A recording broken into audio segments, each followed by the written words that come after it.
Peter Nayak Lakkavar, Peter Nayak charitable trust chairman and ఫౌండర్ని మాట్లాడుతున్నాను. ఈ వీడియో తీయడానికి గల కారణం ఏమిటంటే 11వ తారీఖున ఈ నెల 11వ తారీఖున మేడపల్లి గ్రామంలో ఉచితంగా నిర్వహించిన మెడికల్ క్యాంపు విజయవంతమైన సందర్భంగా సహకరించిన మా మిత్రులకు కృతజ్ఞతలు తెలపడానికి, స్థానికంగా సహకరించిన ప్రజలకు కృతజ్ఞతలు తెలపడానికి ఈ వీడియో నేను తీసుకున్నాను. ముఖ్యంగా ఖమ్మం జిల్లా ఏన్కూరు మండలము కొత్తమేడపల్లి అనే ఒక tribal village, reserve tribal village అది.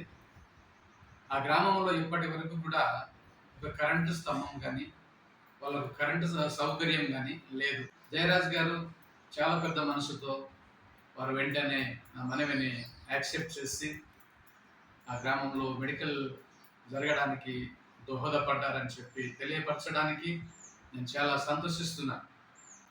ఈ మెడికల్ క్యాంపు అరేంజ్మెంట్ సందర్భంగా ఆది నుంచి అంతం వరకు కూడా నాతో ఉండి, నేను నా కుమారుడు జాన్ సామ్యేలు ఈ మెడికల్ క్యాంప్కు మేము ఆదిలాబాద్ నుంచి వచ్చాము.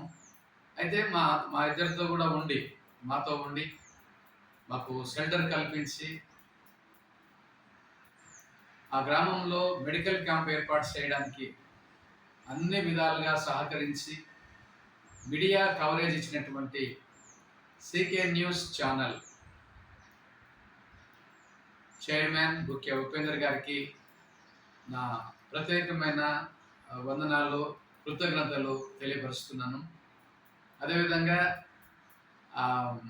లక్ష్మి గారు, బుక్య ఉపేందర్ గారు వాళ్ళ ఫ్యామిలీ, లక్ష్మి గారు, అదేవిధంగా వాళ్ళ స్టాఫ్ మౌనిక గారు, తర్వాత బాలు గారు, వాళ్ళు చాలా ప్రయాసపడి వాలంటరీగా మరి అక్కడ పనిచేస్తూ ఈ క్యాంపు విజయవంతం కావడానికి మాకు సహకరించారు.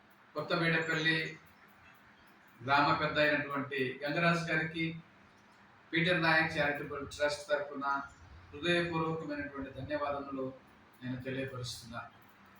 అంతేకాదు వచ్చినటువంటి వైద్య బృందానికి, డాక్టర్లకు కానీ, మా టీం అంతటికి ఇంకా 15 మంది, మొత్తం కలిపి 30 మందికి భోజనాలు ఏర్పాటు చేసినటువంటి ఏన్కూరు నివాసి కొలిశెట్టి నరేష్ గారికి, డాక్టర్ నరేష్ గారికి మా హృదయపూర్వకమైన కృతజ్ఞతలు